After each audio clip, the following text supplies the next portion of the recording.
반갑습니다. 잘 지내셨습니까? 우리 현장에서 함께 이렇게 얼굴을 맞대고 예배하는 것이 얼마나 저한테는 감사한지 모릅니다. 또 지금 어쩔 수 없는 상황으로 인해서 우리 가정에서 또 온라인으로 실시간으로 예배를 드리는 분들의 얼굴도 또 속히 뵙는 날이 왔으면 좋겠습니다. 백신도 지금 몇몇 나라에서 잘 좀 개발이 되고 있고 실험이 잘 통과되고 있다고 합니다. 빠르면 내년에 나오지 않을까 이렇게 조심스럽게 기대를 하고 있는데, 이게 뭐 대중화되려면 한 1년 정도는 더 기다려야 된다고 하는데, 앞으로 한 1, 2년 정도는 우리가 이 어려움을 함께 견디면서 하나님을 사랑하고 또 이웃을 사랑하는 그런 삶을 살아야 합니다. 우리가 한참 이제 코로나가 확산되기 시작했을 때 10주간을 가정에서 온라인 예배로 함께 드렸습니다. 예전에 2000년 전에 역병이 돌 때 초대교회 성도들이 정부 지도자들과 권력자들과 부자들은 다 도망간, 병자들, 환자들을 놔두고 도망간 상황에서 길거리에서 그 역병에 걸린 사람들을 이렇게 돌봐주고 물만 잘 먹여줘도 회생의 가능성이 있는데 우리 기독교인들이 성심성의껏 잘 돌봐주었다 그래요. 그래서 역병이 다 지나가고 나서 정말 그 소수의 기독교인들에 대한 인식들이 달라졌다고 합니다. 그래서 굉장한 교회의 성장과 부흥이 일어났습니다. 그 당시 초대 교인들은 정말 예수님을 받아들이고 또 예수님이 부활하신 것처럼 우리도 부활할 것이다. 그들이라고 해서 왜 두려움이 없었겠어요. 질병에 대한 두려움이 있었을 텐데 그럼에도 불구하고 우리가 죽어도 우린 다시 살 수 있다라고 하는 그 믿음 때문에 그 길거리에 가서 사람들을 돌봐 주었던 것입니다. 그게 이제 이웃 사랑이었어요. 그런데 지금 우리 시대의 이웃 사랑은, 지금은 의사 선생님도 계시고 간호사도 있고 그러니까 또 우리가 한다고 해서 우리 껴주지도 않아요. 그건 이제 전문가들이 하고, 요즘에 이제 우리가 이웃 사랑하는 것은 우리 교회가 안전하게 예배드리는 것이죠. 그래서 10주 동안은 각 가정에서 예배를 드렸어요. 하나님은 이 건물 안에만 계시는 분이 아니라는 우리 믿음이 있기 때문에 우리 가정이 예배당이 되었던 적이 있었습니다. 그 이후로 10주 그 11주 때부터는 우리가 이제 현장 예배와 온라인 예배를 병행했습니다. 그래서 저도 여러분들에게 선택권을 드렸어요. 현장으로 무조건 오시라고 강조는 하지 않았습니다. 그런데 이제 시간이 지나면서 제가 두 가지 생각을 하게 됐어요. 하나는 뭐냐면, 이제는 우리 성도들이 거리두기 하면서 이렇게 마스크로 예배 드리는 것이 이제는 익숙해졌습니다. 그래서 이렇게 방역 수칙을 지키면서 드리는 예배는 안전합니다. 그리고 통계에도 나와 있지만 예배 드리다가 확진자가 나오는 경우는 거의 없어요.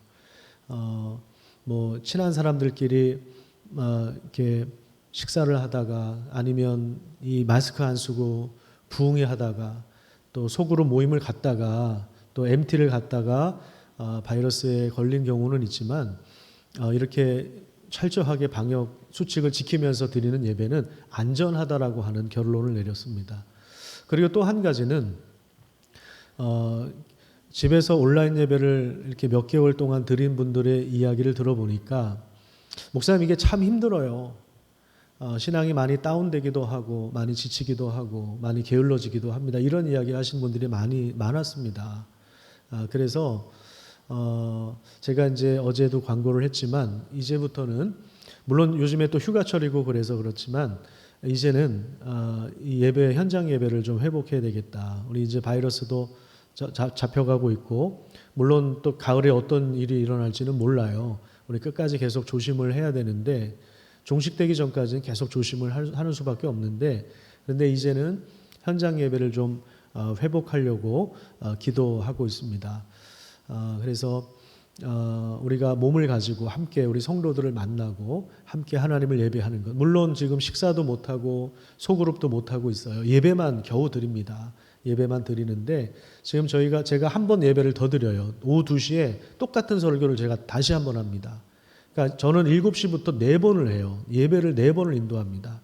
한 번 더 만들어서 인원을 최대한 분산시키려고 그렇게 한 거니까 또 오후 예배는 한 30여 분 정도밖에 안 나오세요. 그러니까 뭐 더 안전하죠. 지금도 안전합니다. 제가 보니까 한 110명까지는 안전해요. 여기 좀 의자도 있고 성가대석도 있고 그러니까 여러분들이 이 마스크만 잘 쓰시고 손소독만 잘 하시면 거리두기만 하면 안전하다라는 사실들을 기억하면서 정말 이 가정에서 지금 예배 드리시는 분들도 뭐 기저질환이 있거나 좀 갓난아기를 돌보고 있거나 정말 어쩔 수 없는 상황이라면 가정에서 예배를 드리셔야 되지만 그 외의 분들은 현장 예배에 나올 수 있도록 이렇게 이제는 좀 기도하면서 준비하시고 또 함께 예배를 드리셨으면 좋겠습니다. 오늘 우리가 살펴보는 본문 이사야, 우리가 지난 시간에 살펴봤지만 이사야 선지자는 굉장히 가혹한 사명을 부여받았습니다. 그가 설교를 할 때 백성들이 깨닫고 회개하고 그러는 것이 아니라 오히려 그 반대 현상이 일어나요. 백성이 듣기는 들어도 깨닫지 못하고 보기는 보아도 알지 못합니다. 그래서 백성들의 마음을 둔하게 만들고 또 귀가 막히게 하고 눈이 감기게 하는 아주 어떻게 보면 가혹한 소명을 받았어요. 만약에 제가 그 역할을 감당하게 된다면 하나님 저는 못하겠습니다. 아마 저는 이렇게 말씀드릴 것 같아요. 자, 이 부분은 참된 경건이 무너져서 진실한 예배 대신에 마당만 밟는 형식적인 종교 제사와 약한 자들의 억울한 부르짖음이 가득한 사회에 대한 하나님의 심판이 선언되었기 때문에 이 심판을 돌이킬 수 없기 때문에 그들이 설교를 들으면 들을수록 마음이 더 강팍해지고 결국에 심판을 받을 수밖에 없다는 사실들이 증명되는 것입니다. 지도자들의 부패와 과도한 탐욕 그리고 사치와 방탕과 이 말씀을 무시하며 선한 것을 악하다 하는 왜곡과 그런 부정한 모습에 대한 하나님의 심판이 실현될 수밖에 없는 이런 두려운 상황 가운데서 이사야 선지자가 부름을 받은 것입니다. 우리는 지난 2주간을 통해서 이사야 1장부터 6장까지의 내용을 살펴봤는데 오늘은 7장부터 11장까지의 내용을 살펴보겠습니다. 분량이 굉장히 많아요. 그래서 여러분들이 최대한 집중을 좀 해주십시오. 핸드폰은 꺼주시고 최대한 저한테 집중을 좀 해주셔서 오늘 7장부터 11장까지 그 연결고리들을 제가 해설을 해드릴 것입니다. 우선 7장 1절을 읽도록 하겠습니다. 여기 보면 아하스 왕 때에 아람 왕과 그리고 북이스라엘 왕이 올라와서 예루살렘을 쳤지만 능히 이기지 못했다. 이런 말씀이 나옵니다. 이스라엘 나라는 우리나라처럼 남과 북으로 나뉘어져 있어요. 북쪽은 이스라엘, 남쪽은 남유다인데 예언자 이사야가 활동할 때 남쪽 유다를 다스렸던 왕은 아하스였습니다. 당시 남유다는 북쪽 이스라엘과 그리고 아람과 더불어서 북쪽의 강대국인 아수르 제국을 섬겼습니다. 아수르 제국이 이제 큰 형님처럼 나쁜 큰 형님 있잖아요. 삥 뜯고 이런 나쁜 형님들처럼 이렇게 약소국 작은 나라들을 집어삼키고 조공을 바치게 하고 못된 짓을 했었어요. 그런데 시간이 지나면서 아수르 제국이 조금 이제 약화된 틈을 타서 암몬 족속과 북이스라엘이 야 이때다. 여기서 좀 벗어날 수 있겠다. 그래서 자기들끼리 동맹을 맺어요. 그리고 남유다 왕한테도 너도 같이 동맹을 맺자. 그래서 세 나라가 좀 연합해서 이번에 아수르 왕으로부터 좀 독립하자. 이제 이렇게 계획을 세웠어요. 자, 그러니까 이런 제안을 받은 아하스 왕이 남쪽 유다의 아하스 왕이 고민이 많았습니다. 아수르 제국을 그냥 계속 섬기면서 안전한 편을 택할지 아니면 이참에 북이스라엘과 그리고 암몬 왕과 동맹을 맺어서 모험을 할지 도전을 해서 이 아수르 나쁜 큰 형님 같은 아수르한테 독립을 할지 이렇게 결정을 못하고 갈팡질팡해요. 그러다 보니까 한쪽에서는 친아수르파 아닙니다. 아수르 여전히 강력하니까 우리 잘못 일을 저질렀다가 이거 정말 이 잔인한 민족한테 어떻게 당할지 몰라요. 그러니까 아수르를 계속 지지해야 됩니다. 한쪽에서는 이런 신하들이 있었고 또 다른 한쪽에서는 우리 저기 강대국인 남쪽의 애굽한테 도움을 좀 요청합시다. 이런 사람들도 있었고 또 한 사람들은 이렇게 제안 들어온 것처럼 북이스라엘과 우리 암몬과 손을 잡고 이참에 좀 우리도 독립합시다. 이렇게 이렇게 또 주장하는 사람들이 있었는데 계속 이제 왕이 갈팡질팡하다 보니까 이 남유다의 아하스 왕의 미지근한 태도에 화가 난 암몬과 북이스라엘이 합세해서 남유다를 침략해 들어왔어요. 그래서 몇몇 도시들을 불에 타게 하고 또 사람들을 사로잡기도 하고 그랬습니다. 그러다가 이제 예루살렘까지 침략해 들어온 상황이에요. 아하스 왕에 대해서는 역대하 28장에 자세하게 나오는데요. 그는 하나님을 섬기지 않았고 바알을 숭배했고 자기 아들을 인신제사, 그러니까 불에 태워서 죽이는 그 이방인의 못된 그 풍습, 악한 역겨운 풍습을 본받은 아주 악한 왕이었습니다. 북이스라엘 왕과 암몬 왕이 동맹하여서 침공에 들어오니까 예루살렘 주민들이 이게 마치 이렇게 여기 뭐라고 표현되어 있냐면 숲이 바람에 흔들리는 것처럼 그 마음이 흔들렸다. 공포스러운 거죠. 그렇게 이야기합니다. 그때 하나님께서 이사야 선지자와 그 아들 스알 야숲이라고 하는 이 아들, 그 뜻이 남은 자는 돌아오리라. 아들 이름을 지었는데 남은 자가 돌아오리라 이렇게 짓게 하셨거든요. 스알령. 이 남은 자가 돌아오리라 이 사상이 이사야를 읽을 때 제일 중요한 개념인데요. 하나님께서 이 이사야와 스알야숲 아들을 아하스 왕에게 보내서 뭐라고 말씀하시냐면 두려워하지 말아라. 이렇게 말씀을 전하게 하십니다. 이것을 확실하게 하기 위해서 징조를 구하라고 해요. 내가 그 증거를 보여주겠다. 그랬더니 아하스 왕이 나는 하나님을 시험하지 않겠습니다. 12절 보세요. 나는 하나님을 시험하지 않겠습니다. 이렇게 이야기하는데 이거는 하나님에 대한 겸손한 신앙을 나타낸 것이 아니라 아예 그 불신앙을 드러낸 것입니다. 그러니까 하나님께서 이제 직접 징조를 주겠다라고 하는 내용이 이제 14절에 나오는데 처녀가 잉태할 것인데 아들을 낳을 것이다. 이름을 임마누엘이라 하리라. 임마누엘은 잘 아시죠? 하나님이 우리와 함께 하신다. 처녀가 아들을 낳는데 그 아들 이름이 하나님이 우리와 함께 하신다. 이것이 징조가 될 것이다 라고 하면서 두 가지를 또 말씀하세요. 16절에 보면 이 아들이 임마누엘이라고 하는 아들이 서너 살쯤 되면 즉 이제 몇 년이 지나고 나면 두 연합군이 망하게 된다. 예루살렘에 쳐들어온 암몬과 북이스라엘이 망하게 된다라고 하는 것과 또 하나는 아수르 왕이 침공에 들어와서 남유다도 결국에 멸망을 당한다. 이게 이제 17절의 내용입니다.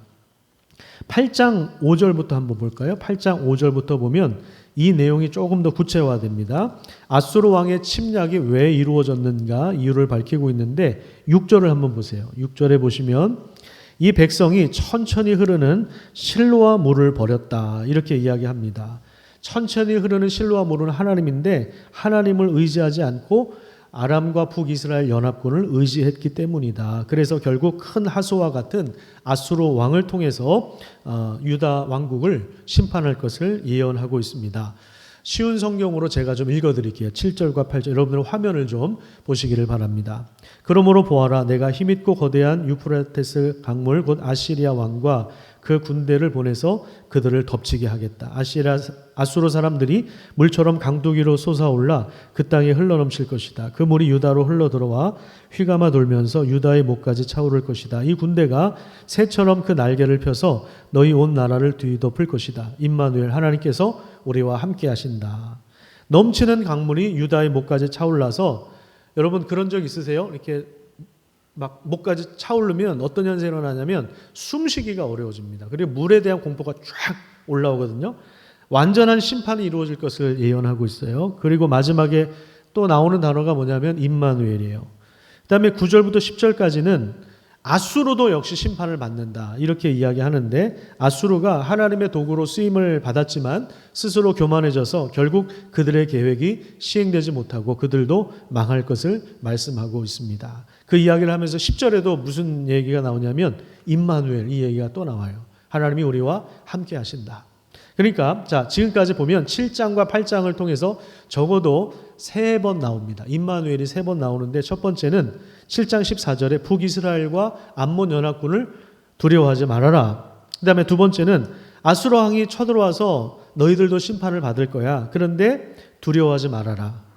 여러분 근데 사실 이게 말이 되지 않아요. 만약에 뭐 중국과 러시아와 이런 강대국들이 연합해서 우리나라 쳐들어온다고 한번 생각해 보세요. 그래서 서울과 경기 지역에 뭐 도시가 파괴되고 아파트가 폭파되고 젊은 여성들은 막 끌려가서 강간을 당하고 성매매 노예로 팔려가고 그리고 젊은 사람들은 징집되고 싸우다가 죽고 우리 어린 자녀들 군대에 있는 자들 다 싸우다 죽고 여러분 그런 상황이 실제로 펼쳐진다고 한번 생각을 해보세요.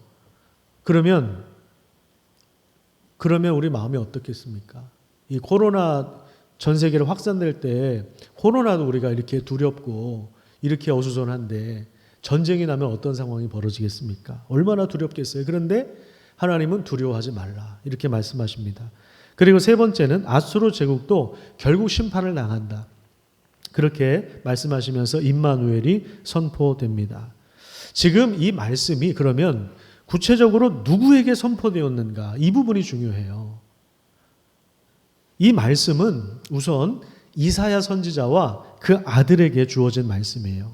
그리고 강대국을 의지하지 않고 하나님을 신뢰했던 소수의 사람들, 몇몇 사람들, 많지는 않지만 그 나라에 심판이 이제 예정되어 있고 심판이 이제 진행되고 있는 상황 속에서 그럼에도 불구하고 하나님을 믿는 소수의 사람들, 신실한 사람들이 바로 남은 자들이에요. 이 남은 자들에게 이 하나님의 말씀이 선포되고 있는 것입니다. 그들을 향해서 13절에 보면 이런 말씀을 주세요. 만군의 여호와 그를 너희가 거룩하다 하고 그를 너희가 두려워하며 무소할 자로 삼으라. 이렇게 말씀하고 있습니다. 우리는 이미 이스라엘이 얼마나 망가졌는지를 살펴봤어요. 하나님의 심판은 이제 피할 수 없는 주제입니다. 온 나라가 병들었어요. 그래서 후시딘 발라주는 이런 부분적인 개혁이 아니라 전면적인 대수술이 필요한 상황인데 여기서 중요한 개념이 바로 이 남은 자 사상입니다. 심판이 끝이 아니라 심판 이후에 하나님은 남은 자들을 통해서 소수지만 남은 자들을 통해서 하나님 나라를 새롭게 하실 것을 말씀하고 있는 것입니다. 남은 사람들을 통해서 참된 치유와 회복과 부흥이 일어날 것을 말씀하고 있는 것입니다. 이 부분을 10장에 오면 좀 더 구체적으로 말씀하세요. 20절부터 23절까지 10장 20절에서 23절까지 말씀을 제가 읽도록 하겠습니다. 그날에 이스라엘의 남은 자와 야곱 족속의 피난한 자들이 다시는 자기를 친 자를 의지하지 아니하고 이스라엘의 거룩하시니 여호와를 진실하게 의지하리니 남은 자 곧 야곱의 남은 자가 능하신 하나님께로 돌아올 것이라. 이스라엘이여 내 백성이 바다의 모래 같을지라도 남은 자만 돌아오리니. 자, 누가 돌아온다고요? 남은 자가 돌아온다. 남은 자가 돌아온다. 인터넷 예배 드리다가 누가 돌아올까요? 남은 자들이 돌아오게 되어 있습니다. 남은 자들이 돌아오게 되어 있어요. 물론 현장 예배 드린다고 믿음이 좋고 인터넷 예배 드린다고 믿음이 없고 그런 건 아닙니다. 그 중심은 아마 하나님이 아실 거예요. 하나님이 아실 거예요. 근데 여기서 이야기하고 싶은 건 뭐냐면 남은 자들이 돌아오는 거예요. 남은 자들이 돌아와서 23절에 보면 이미 작정된 파멸이라고 하는 표현이 나오죠. 이미 심판이 작정되었고 그대로 가요. 하나님의 심판이 온 세상에 진행되고 있다라는 거예요. 남유다, 북이스라엘, 그 다음에 그 옆에는 암몬 족속, 남쪽에 애굽, 북쪽에 아수르, 바벨론, 로마 제국뿐만 아니라 온 세상에 하나님의 심판이 진행되고 있습니다. 안양에서, 서울에서, 뉴욕에서, 상해에서, 인도에서, 아프리카에서 하나님의 심판이 진행되고 있는 것입니다. 과도한 탐욕에 대해서, 사치와 방탕에 대해서, 선을 왜곡한 것에 대해서, 말씀을 무시한 것에 대해서, 억울한 자들의 부르짖음에 대해서, 의와 공평이 실종된 것에 대해서, 가난한 자들이 출현한 것에 대해서, 약자들이 짓밟히는 것에 대해서 하나님의 심판은 지금 이사야 시대뿐만 아니라 지금도 진행되고 있는 것입니다. 이 세상은 하나님의 심판이 진행되고 있어요. 이 세상은 하나님의 아들을 못 박은 세상입니다. 이런 심판이 진행되는 세상에서 우리가 기억해야 될 건 뭐냐면 남은 자들이 하나님께로 돌아온다라고 하는 거예요. 그러면 남은 사람들은 어떤 사람들인가? 진실하게 하나님을 의지하는 사람들이에요. 비록 소수지만 하나님의 말씀을 붙잡고 하나님을 신뢰하면서 살았던 사람들입니다. 하나님은 그 남은 자들을 통해서 이 땅을 새롭게 하시고 전 우주를 회복시키고 계신 것입니다. 우리가 예수를 믿는다라고 하는 것은 이런 하나님의 놀라운 일에 함께 참여하는 것을 말하는 것이죠. 자, 그렇다면 그게 그럼 어떻게 구체적으로 실현될까요? 임마누엘이라고 하는 것이 구체적으로 어떻게 실현되는가? 자, 10장 마지막 절을 한번 볼까요? 10장 마지막 절에 보면 울창하고 빽빽한 숲이 배임을 당할 것이다.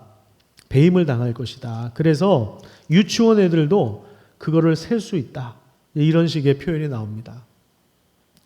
그러면 울창하고 빽빽한 숲은 누구냐라고 했을 때 저는 아수르 제국이라고 봅니다.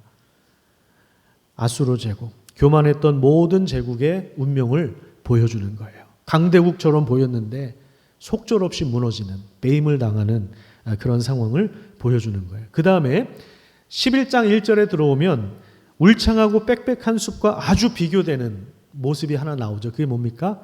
한 싹이에요. 싹. 11장 1절에 보면 이새의 줄기에서 한 싹이 나온다고 하는, 여기 이제 줄기라고 번역을 해놨는데 원래는 그루터기를 말하는 거예요. 나무를 베어내고 남아있는 그 남은 그루터기 있잖아요. 이게 이 남은 자들을 상징하는 단어입니다. 이 그루터기에서 싹이 하나 나와요. 여러분, 베어있는 나무, 여러분 베어있는 나무인데 누가 주목하겠어요? 그루터기, 남아있는 그 그루터기에서 싹이 하나 나오는데 누가 주목하겠어요? 아무도 주목하지 않아요. 사람들은 울창하고 빽빽한 숲을 주목합니다. 화려한 도시와 빌딩 숲을 주목합니다. 왜냐하면 거기 돈과 권력이 다 모여들어 있기 때문에 그렇습니다. 그런데 아무도 주목하지 않았던 이새의 줄기, 시골 촌구석에서 하나님은 한 싹을 나게 하시는, 그 싹을 통해서 놀라운 결실이 이루어질 것을 예언하고 있습니다. 우리는 이런 연약한 이미지를 이미 9장에서 살펴봤어요. 큐티하신 분들은 9장에서 아마 보셨을 거예요. 9장 6절을 한번 볼까요? 거기 보면 한 아기가 우리에게서 났다. 한 아들을 우리에게 주신 바 되었다. 그렇게 말씀하고 있습니다. 그분은 하나님이시면서 동시에 인간으로 소개됩니다. 그동안 이스라엘이 잃어버렸던 정의와 공의로 나라를 굳게 세울 분으로 소개하고 있습니다. 그리고 11장에 오면 오늘 우리가 읽은 본문 2절부터 5절까지 보면 이분의 성품과 인격을 구체적으로 표현하고 있습니다. 제가 읽어드리도록 하겠습니다. 그의 위에 여호와의 영, 곧 지혜와 총명의 영이요 모략과 재능의 영이요 지식과 여호와를 경외하는 영이 강림하시리니 그가 여호와를 경외함으로 즐거움을 삼을 것이며 그의 눈에 보이는 대로 심판하지 아니하며 그의 귀에 들리는 대로 판단하지 아니하며 공의로 가난한 자를 심판하며 정직으로 세상의 겸손한 자를 판단할 것이며 그의 입에 막대기로 세상을 치며 그의 입술의 기운으로 악인을 죽일 것이며 공의로 그의 허리띠를 삼으며 성실로 그의 몸의 띠를 삼으리라. 자, 여기 2절에 보면 그 위에 그 한 아기, 그 하나님이 세우시는 왕의 위에 누가 임한다 그랬습니까? 여호와의 영이 임하는 거예요. 성령님, 우리 신약 시대에는 성령님이라고 부르는데 성령이 충만하게 부어지는 거예요. 그것은 이분이 하나님이 세우셨고 영원하고 전능하신 분이다라고 하는 것을 보여주는 것인데, 자, 우선 첫 번째로 지혜와 총명의 영입니다. 하나님의 영을 통해서 지혜와 총명을 얻습니다. 지혜와 총명은 백성들을 다스리는데 결정적인 것입니다. 솔로몬이 왕이 되고 나서 제일 먼저 구한 것이 뭐냐면 듣는 마음을 주십시오. 저는 아이입니다. 나는 부족한 점이 너무 많습니다. 이 백성들은 너무 많습니다. 듣는 마음을 주십시오. 그게 지혜와 총명이에요. 두 번째는 모략과 재능입니다.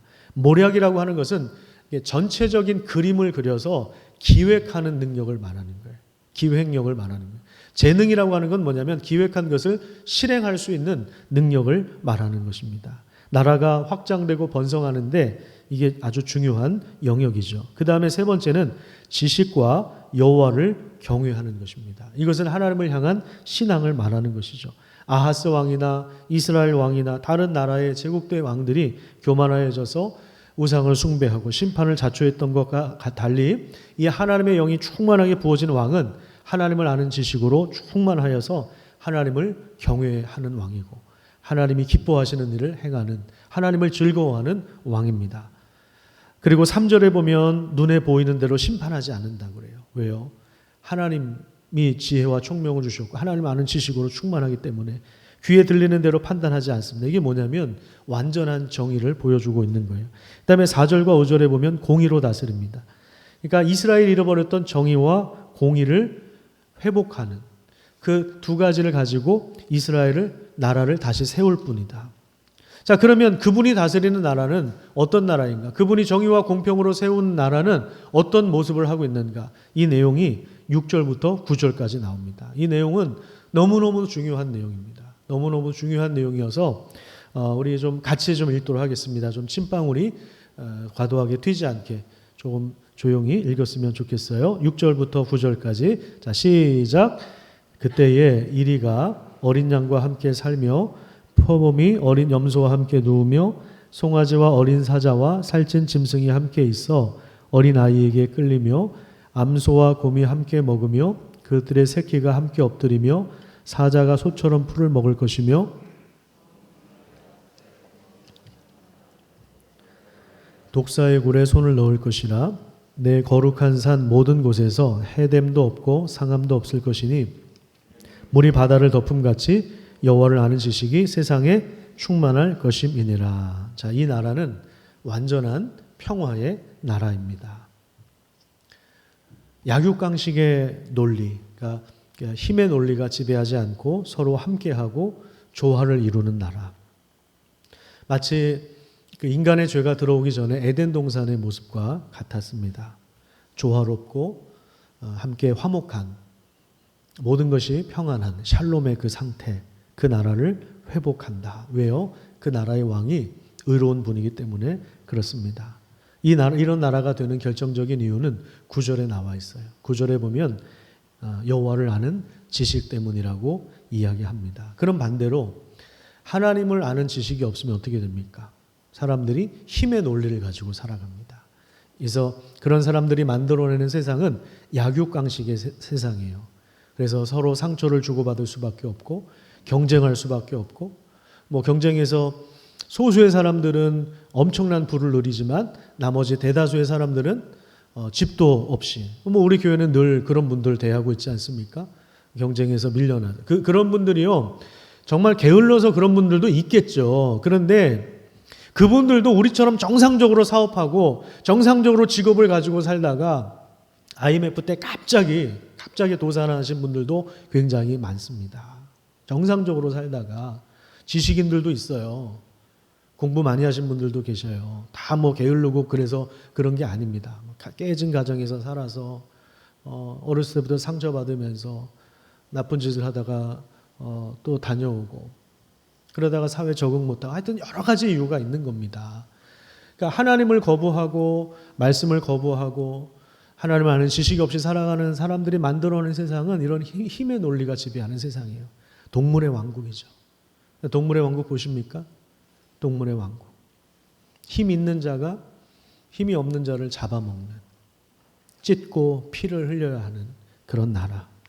그런 나라가 우리가 살고 있는 세상이고, 이런 세상은 하나님의 아들까지도 십자가에 못 박아 죽인 세상입니다. 그러니까 하나님의 심판이 진행되고 있는데, 마태복음 1장에 보면 그 땅에 아브라함과 다윗의 후손으로 오신 분, 이새의 줄기, 그루터기에서 나온 싹, 임마누엘의 이름을 부여받은 한 분을 소개하고 있는데 그분이 바로 예수 그리스도십니다. 예수 그리스도를 통해서 이런 완전한 이사야 예언자를 통해서 예언된 이런 완전한 평화의 나라를 이 땅에 일구어 가신다라는 거예요.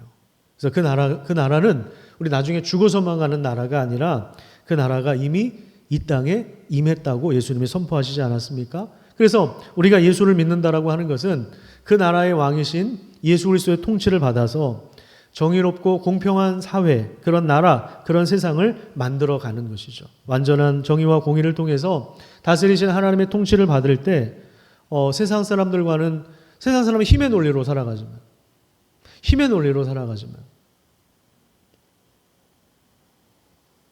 약육강식의 논리로 살아가지만 그 길을 거부하고 오히려 하나님이 관심을 기울이시는 객과 고아와 과부를, 연약한 자들을 돌보면서 살아가는 사람들, 서로 상생할 수 있는 그 길을 찾는 사람들, 그런 사람들이 바로 우리 그리스도인들입니다. 여러분들이 손주들 보면 얼마나 이뻐요, 그죠? 예, 갓난아기 태어나고 우리 아이들 키울 때 얼마나 이뻐요. 근데 얘네들이요, 이제 유치원에 가고 학교에 가면 얘네들이 학교에서 상처를 받아요. 상처를 주기도 하고 받기도 합니다. 왜요? 거기 나쁜 말 하는 친구들도 있고요. 폭력을 쓰는 친구들도 있고요. 교묘하게 왕따를 시키기도 하고요. 또 경쟁해야 되잖아요. 그래서 끊임없이 공부해야 되고요. 끊임없이 뭔가를, 그러니까 얘네들이 게임에 나중에 빠져들 수밖에 없겠더라고요. 그 스트레스가 그게 달아있어요. 그러니까 그걸로 푸는 거예요. 제가 볼 때는. 그거 이상 재밌는 것을 보지 못하니까 거기에 빠져들어 있는 거예요. 각종 음란한 것에 중독되고 얘네들이 망가지는 거예요. 여러분 하루에 1년에 우리나라 그 청소년들이 대학 입시 때문에 자살하는 애들이 OECD 국가 중에서 우리나라가 1등입니다. 150명, 몇 년 전 통계인데 150명 정도가 자살을. 그러면 자살 안 하는 살아있는 청소년 애들은 멀쩡한가? 그렇지 않아요.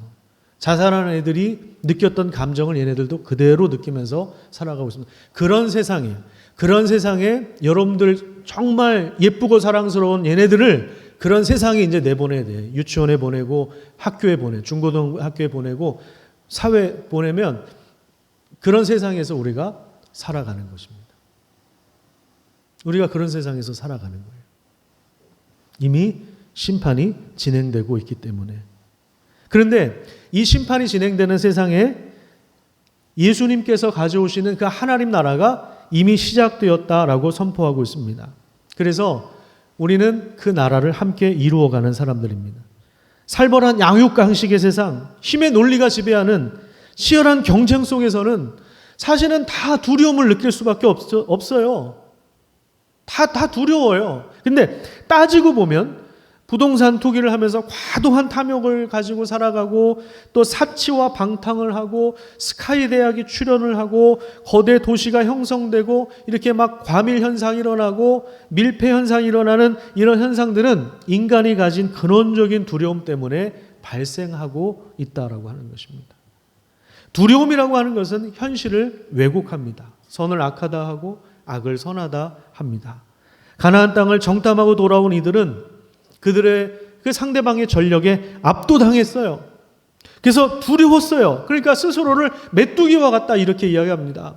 저 사람들은 거인이라고 이야기하고 물론 거인 족속도 있었지만 키 차이가 뭐 얼마나 났겠습니까? 거인이나 저나 얼마나 났겠어요? 뭐 20cm, 30cm 이 정도? 그런데 극도로 두려움을 표현하고 있는 거예요. 나는 메뚜기와 같고 저쪽은 거인과 같고 현실을 왜곡하고 부정하는 거예요. 분명히 하나님이 약속해 주셨는데 두려움을 선택하는, 두려움에 지배당하는 거예요. 우리는 선택해야 됩니다. 두려움을 선택할 것인지 믿음을 선택할 것인지, 정치적인 입장이나 정책들을 신뢰할 것인지 아니면 하나님이 주신 약속을 신뢰할 것인지, 강대국이나 큰 힘과 눈에 보이는 권력자들을 의지할 것인지 아니면 하나님을 의지할 것인지 우리는 선택해야 합니다. 이사야 11장 10절을 한번 보십시오. 거기 보면 그날에라고 하는 표현이 나옵니다. 혹시 펜이 있는 분들은 표시를 하셔도 좋을 것 같습니다. 11장 10절에 보면 그날에라는 표현이 나오죠. 그 다음에 11절에도 보면 그날에 동일하게 나옵니다. 그 다음에 12장 1절에도 그날에라고 하는 표현이 등장합니다. 이게 뭘 보여주냐면 하나님의 목적을 이루어가는 길에 있어서 아수르든 암몬이든 북이스라엘이든 남유다든 하나님의 목적에 반대하며 저항하며 그거를 무위로 돌릴 수 없다라고 하는 거예요. 우주 만물과 인간의 역사는 하나님의 목적을 이루기 위하여 그 완성을 향해서 가고 있다라고 하는 것을 그날에 이 단어들이 우리에게 보여주고 있는 것입니다. 그렇기 때문에 여러분 우리가 무엇을 선택할 것인가 우리가 이 예배 자리에서 결단해야 합니다. 하나님의 심판이 여전히 진행되고 있는 세상에서 하나님이 심판할 내용들, 하나님이 심판할 내용들에 우리가 굳이 참여할 필요는 없잖아요. 하나님이 심판하시는 그 내용에 우리 인생을 굳이 거기다가 쏟을 필요는 없잖아요. 하나님이 심판하시는 일에 참여하는 그 인생은 얼마나 가련한 인생입니까? 거기에 참여할 필요는 없잖아요. 그게 아니라 하나님이 소수의 사람이지만 남은 자들을 통해서 남은 자들을 세워가시는, 우주를 새롭게 하시는 그 놀라운 일에 참여한다면 그 길이 얼마나 영광스럽고 얼마나 복된 길입니까? 그래서 복 있는 사람은 여호와의 율법을 묵상하면서 즐거워하는 것입니다. 이 비밀을 알고 있으니까.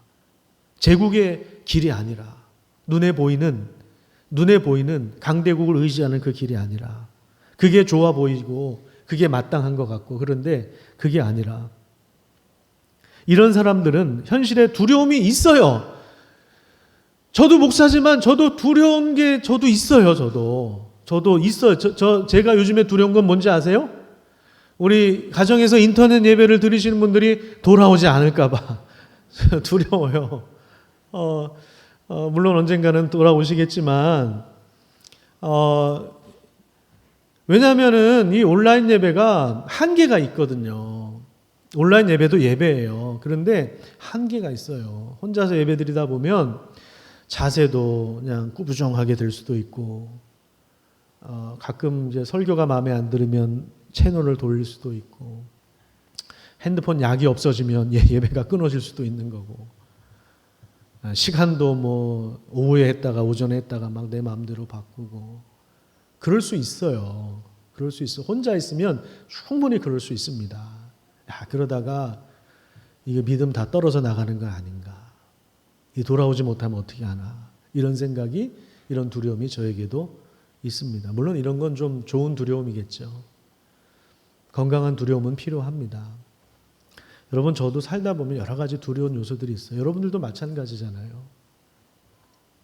이 두려움 속에서 인간적인 방법을 택하지 않고 12장 2절의 고백을 우리가 함께 나누었으면 좋겠어요. 우리도 이런 고백을 했으면 좋겠습니다. 12장 2절입니다. 보라, 하나님은 나의 구원이시라. 내가 신뢰하고 두려움이 없으리니 주 여호와는 나의 힘이시며 나의 노래시며 나의 구원이심이라. 하나님이 우리의 구원이십니다. 우리가 하나님을 신뢰할 때 두려움이 물러갑니다. 두려움이 물러가요. 그런데 하나님 아닌 다른 것을 두려워하기 시작하면 하나님이 보이지 않아요. 하나님만 두려워하는 사람들은 다른 것에 대해서 그렇게 지배당하지 않습니다. 거기에 끌려다니지 않아요. 하나님을 노래하는 사람들, 하나님을 찬양하는 사람들, 하나님을 예배하는 사람들, 하나님이 나의 구원이십니다라고 고백하는 사람들은 세상의 것에 영향을 받을 수는 있어요. 유혹을 받을 수는 있어요. 하지만 거기에 이렇게 막 영향을 받아서 질질 끌려다니는 그 정도까지 가지는 않습니다. 여러분, 우리가 받은 가장 큰 축복이 뭡니까? 바로 임마누엘입니다. 하나님이 우리와 함께 하십니다. 그 하나님이 어떤 분이십니까? 우주 만물을 새롭게 하시는 그 하나님이세요. 우리에게 참된 생명을 주시는 분이세요. 죽어도 다시 살게 하시는 분. 우리가 그것을 믿는다면 사실은 우리에게 뭐가 두렵습니까? 뭐가 두려워요? 죄송한 말씀이지만 저는 죽는 거 별로 그렇게 두렵진 않아요. 네가 병에 안 걸려봐서 그렇지. 제가 코로나로 뭘 걸리든 저는 사실 죽는 건 저는 사실 빨리 죽고 싶어요. 좀 우리 가족들한테 미안한 얘기지만 사실 저는 좀 하루라도 빨리 죽었으면 좋겠어요. 죽어서 정말 내가 그동안에 성경에서 봤던 보이지 않았던 그 하나님을, 예수 그리스도를 정말 실제로 보고 싶어요. 정말 실제로 만나고 싶어요. 죽는 거는 사실 우리 그리스도인들 그런 사람들이잖아요. 우리 그리스도인들은 그런 사람들입니다. 죽는 게 두려운 사람들이 아니에요. 세상 사람들은 죽는 게 두렵죠. 왜? 그게 전부니까. 그죠? 그 눈에 보이는 그게 전부니까 그걸 믿고 의지하고 살아왔는데 죽으면 아무것도 남는 게 없으니까 두렵죠. 근데 우리는 그런 종류의 두려움이 아닙니다. 임마누엘, 하나님이 우리와 함께 하신다. 그렇기 때문에 하나님의 비전에 참여하고, 그 비전이 뭐예요? 오늘 본문이에요.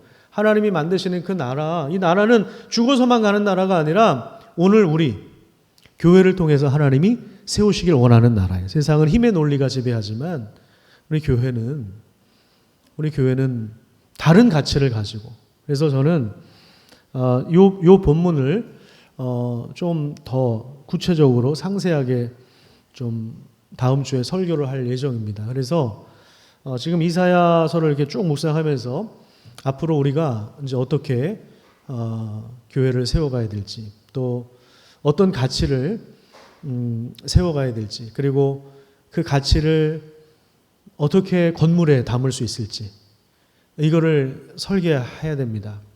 이 영역에 있어서 저희 여러분들이 함께 지혜를 모아주시고 함께 기도해 주셨으면 좋겠습니다. 그래서 이 본문을 가지고 우리 왕이신 예수 그리스도께서 실제로 이루시는 이 완전한 그 평화의 나라를 우리가 함께 꿈꾸면서 이 놀라운 그 비전에 동참할 수 있는 우리 성도님들이 되셨으면 좋겠습니다. 기도하겠습니다.